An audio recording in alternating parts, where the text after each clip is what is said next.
Hi hello అండి. రవ్వ కేసరి మంచిగా ఏకాదశి మంచిగా నెయ్యి వేసుకొని రవ్వ వేసుకొని మంచిగా గోల్డెన్ ఫ్రై వచ్చేంత వరకు వేపుకోండి. 2-3 మినిట్స్ పడుతుంది. సిమ్లో పెట్టి చేసుకోండి, హైలో అస్సలు పెట్టకండి. సిమ్లో పెట్టుకొని మంచిగా గోల్డెన్ కలర్ వచ్చేంత వరకు ఫ్రై చేసుకున్న తర్వాత మనం మంచిగా పాలు పోసుకోండి. మంచిగా ఎక్కువనే పోసుకోండి. ఒక 2 బౌల్స్, ఒక బౌల్ రవ్వకు ఒక 2-3 బౌల్స్ పాలు పోసుకొని మంచిగా బాదాంని కొన్ని పాలు పోసుకొని మిక్సీ పట్టుకొని పక్కన పెట్టుకోండి. మంచిగా కలపండి, సిమ్లోనే ఉంచాలి. తర్వాత ఒక బౌల్ రవ్వ తీసుకున్నాం కదా, అదే బౌల్ తోటి చక్కెర వేసుకోవాలి.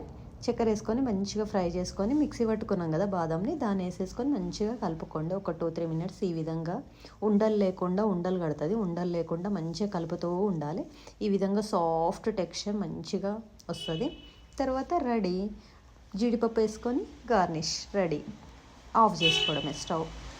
వైకుంఠ ఏకాదశి శుభాకాంక్షలు అండి. Please subscribe, follow.